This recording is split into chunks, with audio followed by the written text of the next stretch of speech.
back when the war was at its worst, even the other Autobots who weren't programmed to fight were called into battle. More than once, I was forced to go out into the battlefield, not just as medic, but as a warrior. They're not memories I like to recall, but I learned a lot more than one lesson that's saved my skid plate since then. Oh, and if you give me any lip while I'm fixing you, I'll shock you in the next cycle. Just a warning.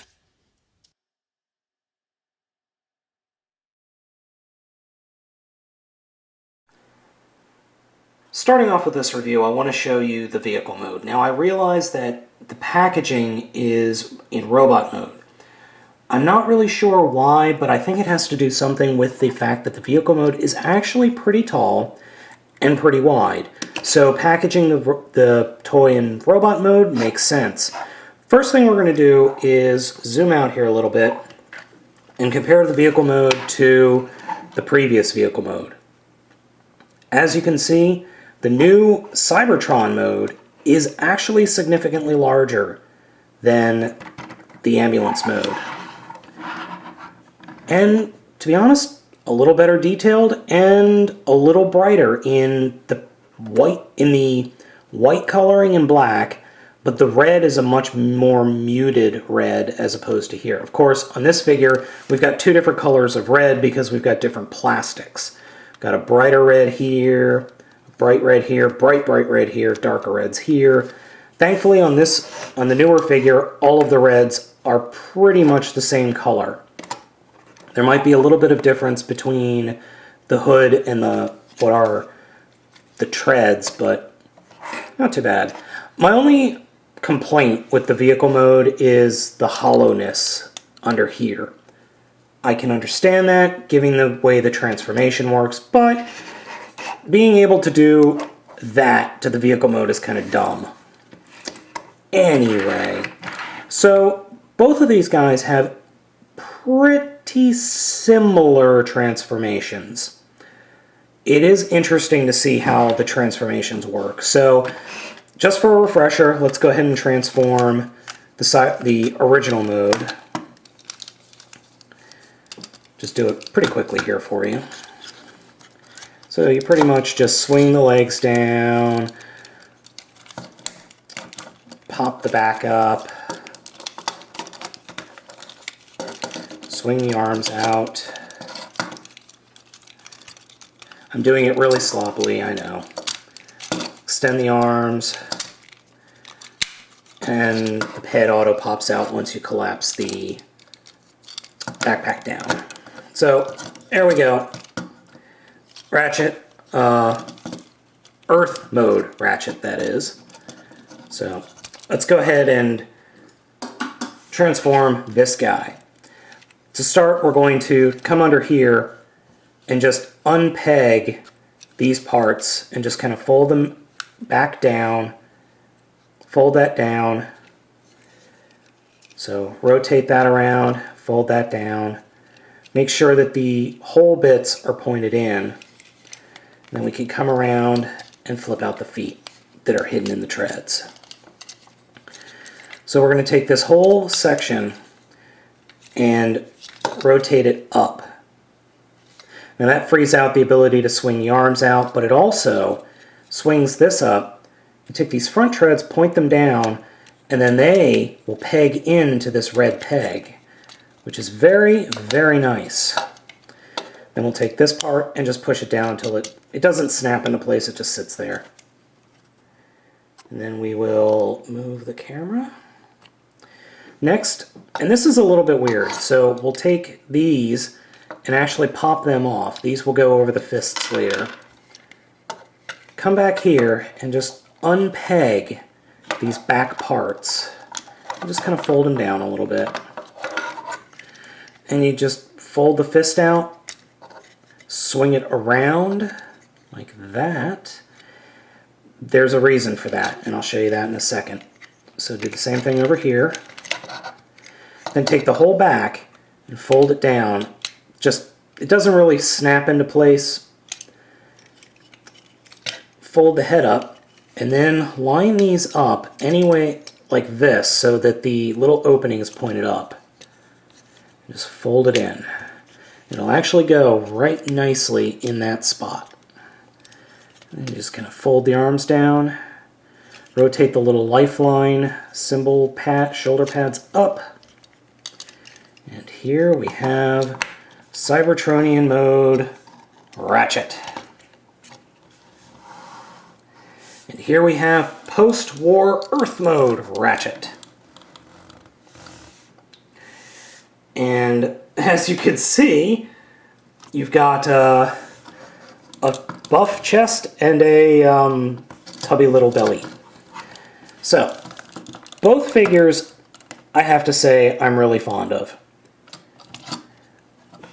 I don't have any of the little gimmicks except for his little magnetic claws that are attached. They're still in the box in the basement. But other than that, I mean, this Ratchet, as you've seen in my previous review, tons of articulation. So, unfortunately, my Ratchet has not weathered so well. There's all this red paint all over his face. I have no idea where that came from. And part of his face is dented. So, I don't know what happened. So, alright, I'm going to just go ahead and put him off to the side, and this is just for comparison, so you guys can see the differences in the toys. You can find this guy at Toys R Us. He's a Toys R Us exclusive. You can't find this guy really anywhere right now. But enough of him. So, Ratchet. Articulation is 360 there. Plenty of articulation there. His fists rotate. Legs, plenty of articulation. And the fact that the legs do this actually lend really nicely to a lot of really interesting poses. You can get a bunch of different poses. I mean, you can even get him like sitting down cross-legged if you wanted. Head, unfortunately, only has that because it just swings on this hinge, and it doesn't even rotate, unfortunately. That's a big detractor, but I can kind of live with it. My other complaint is he's always looking down, and you have to kind of lean him back in order for him to look forward, but that kind of puts him a little off kilter. So these things are considered shock pads, like from a defibrillator. And they just go right over the fists, which you really don't need, but oh well.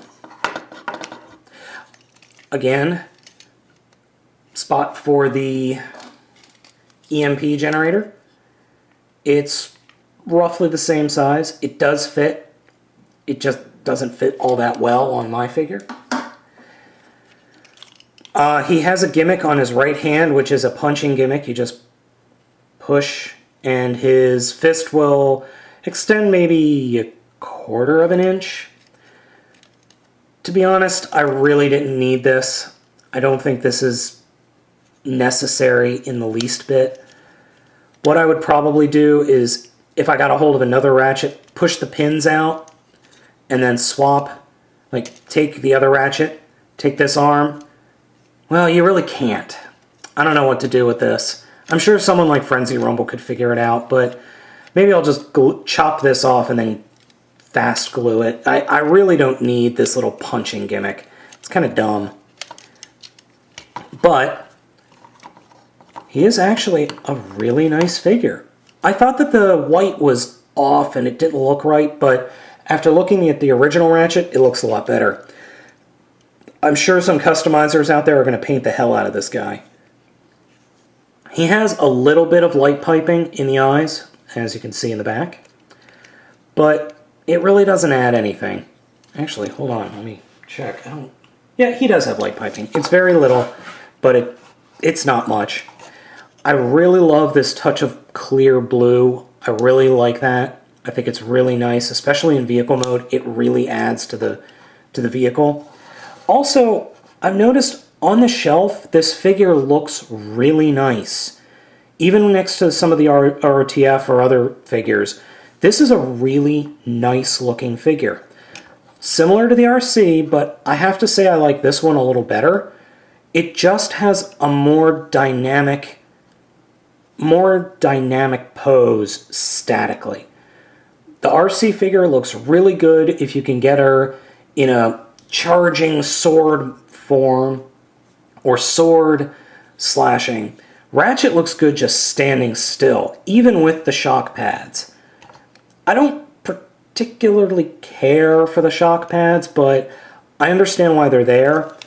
And you can reattach them in robot mode. It does affect the articulation a little bit in the legs, but you can just put him right back there, so it's not bad. But he looks good just standing.